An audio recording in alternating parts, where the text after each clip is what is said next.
Halo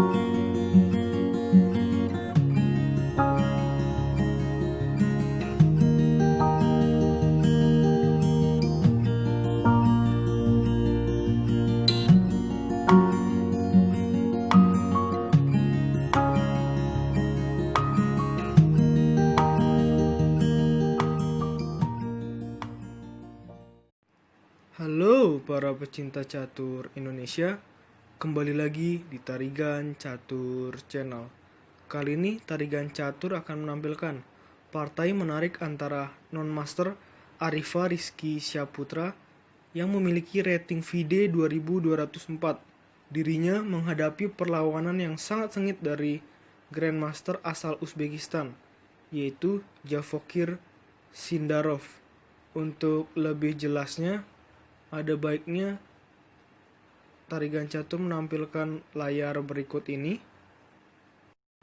Ini dia turnamennya, di mana pada akhirnya Arifa berhasil finish kedua di belakang Robs dan di atas Irakli 08021 yang merupakan FIDE Master asal Georgia ya. Di sini sangat luar biasa dari seorang Arifa, walaupun Susanto Megaranto dan Yosep Taher akhirnya tidak ikut serta dalam turnamen ini. Tetapi berhasil juara 2 itu sudah merupakan prestasi yang sangat luar biasa, dan juga mendapatkan hadiah kurang lebih setara $50. Oke, tanpa berlama-lama, langsung saja masuk ke pertandingan antara Arifa menghadapi Grandmaster kuat asal Uzbekistan.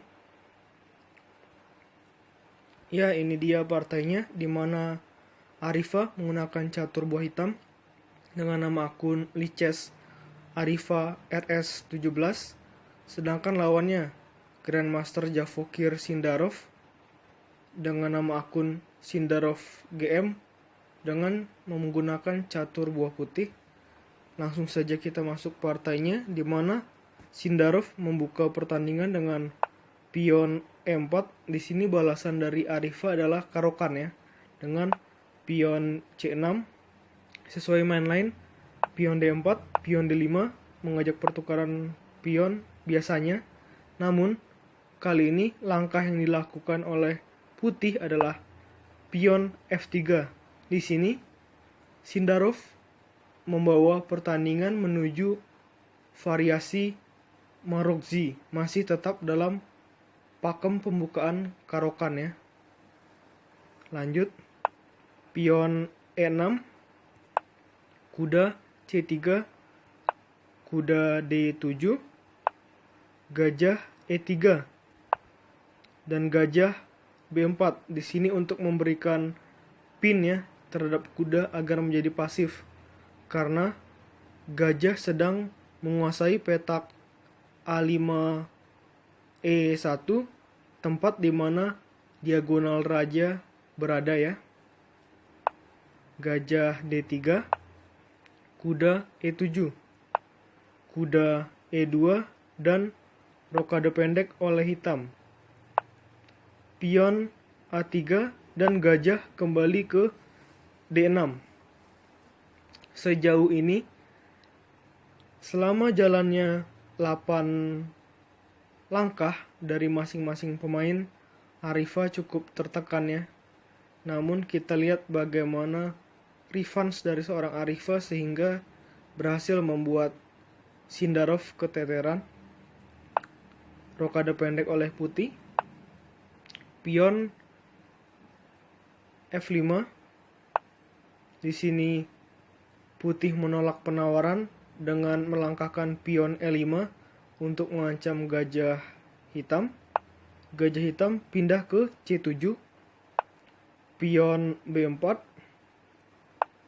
kuda G6, kuda F4. Nah, di sini menarik ya. Di sini Arifa tidak memakan kuda tersebut, melainkan melakukan langkah kuda pukul pion yang ada di E5. Di sini kelihatannya adalah pengorbanan. Namun kita lihat langkah selanjutnya. Di sini Sindarov menerima pengorbanan dengan pion pukul kuda, dan sekali lagi ini langkah yang luar biasa dengan pion D4. Di sini membuat gajah putih dan kuda putih yang ada di petak E3 dan C3 menjadi kena garpuan ya. Oke. Sebelumnya tarigan catur akan memberi informasi bahwa di samping nama pemain sudah tertera ya waktu dari masing-masing pemain.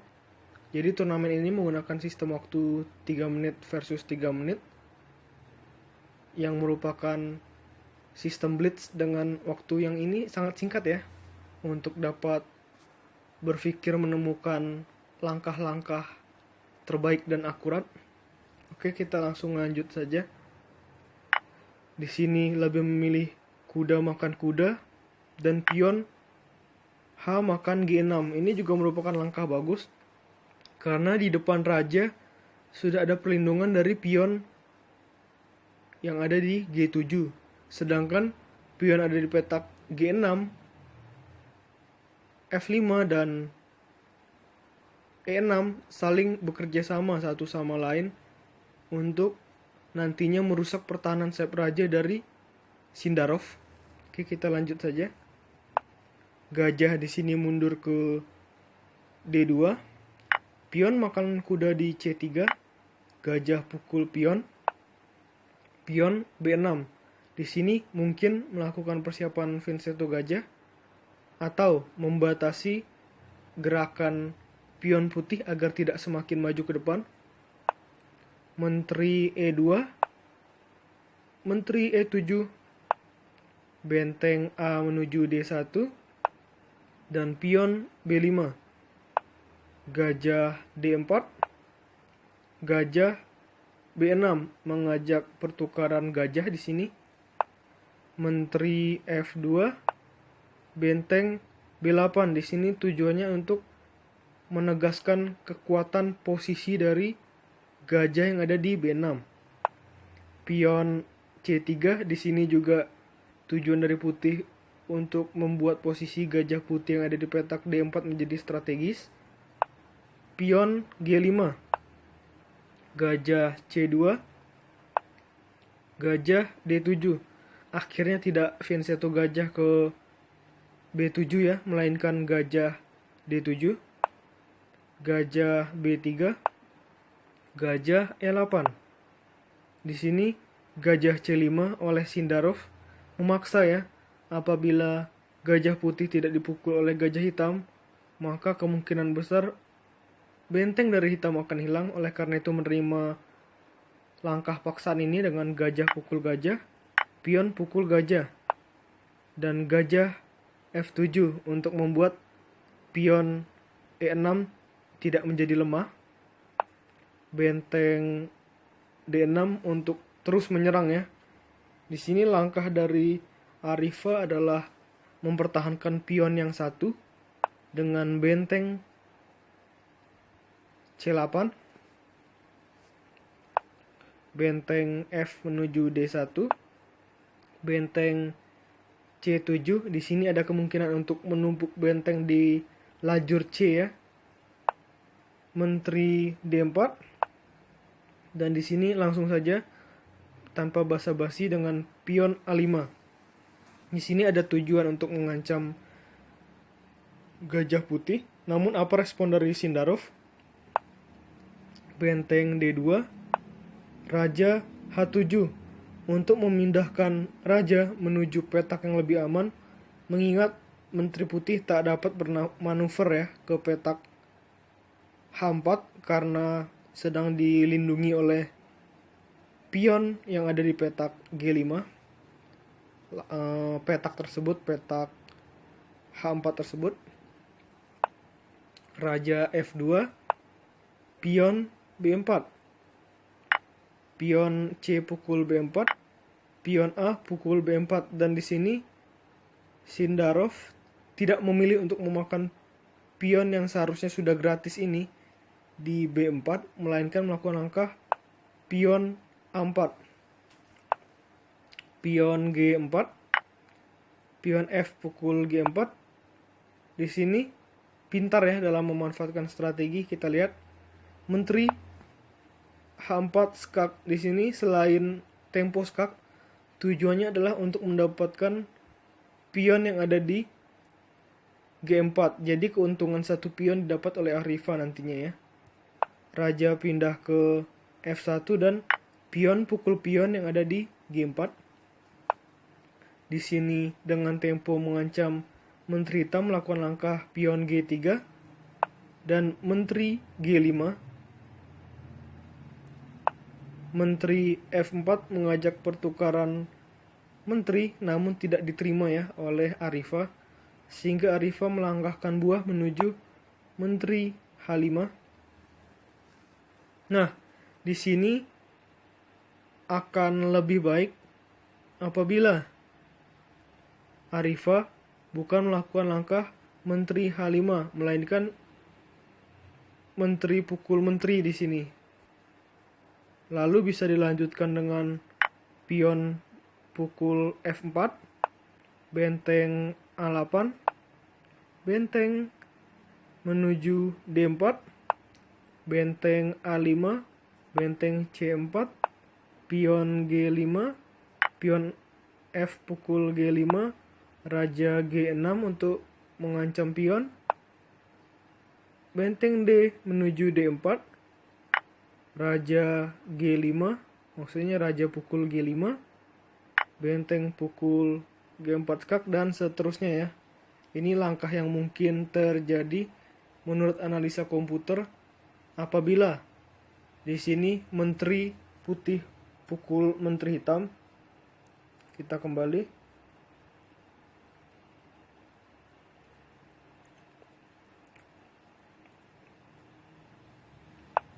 Di sini lebih memilih menteri H5. Kita lanjutkan. Benteng F2. Di sini tujuannya adalah untuk memberi tekanan kepada gajah hitam petak putih yang ada di petak F7. Gajah G6 untuk membuat petak diagonal dari raja hitam yang ada di petak putih jadi tidak terancam. Menteri putih menuju D2. Menteri pukul pion, ini merupakan langkah salah ya. Lihat. Menteri meninggalkan pion. Jadi menteri hitam pukul pion. Benteng F4 jadi lagi menteri hitam pukul pion yang ada di C5. Dan di sini lagi-lagi putih cuma mendapatkan satu pion dengan benteng pukul pion yang ada di E6. Benteng F8 di sini mengajak pertukaran ya, mengajak pertukaran benteng. Namun putih tidak menerima dengan melakukan langkah benteng E4. Ini merupakan langkah yang sangat-sangat dipertanyakan sebenarnya menurut analisa komputer juga. Karena dengan gajah pukul benteng putih itu sudah membuat hitam unggul. Oke. Di sini kita coba untuk melakukan langkah-langkah dari analisa komputer ya. Apabila gajah hitam pukul benteng putih, namun akhirnya Arifah tidak memilih gajah hitam pukul benteng putih. Di sini apabila gajah hitam pukul benteng putih, langkah yang tersaji akan seperti ini. Coba kita lihat. Gajah pukul benteng, benteng pukul benteng di F8, menteri pukul benteng F8 skak, menteri menutup, menteri pukul menteri di F4 skak, pion pukul menteri, pion C5. Di sini sudah pasti sulit bagi putih. Di sini gajah C4, gajah C2, pion A5, pion B3, raja E1, benteng D7, pion A6 dan seterusnya ya.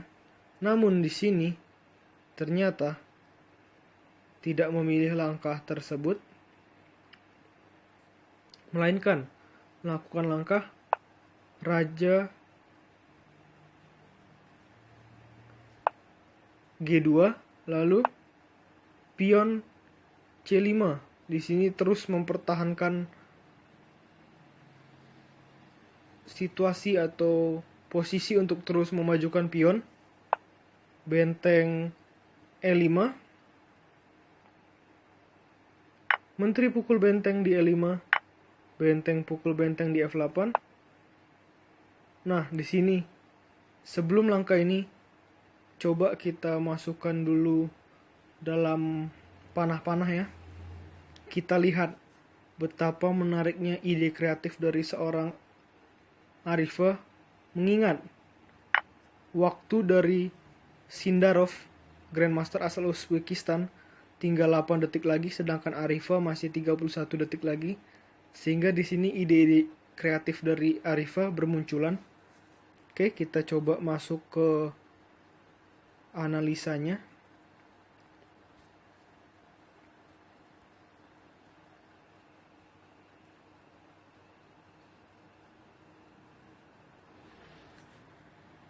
Coba kita lihat.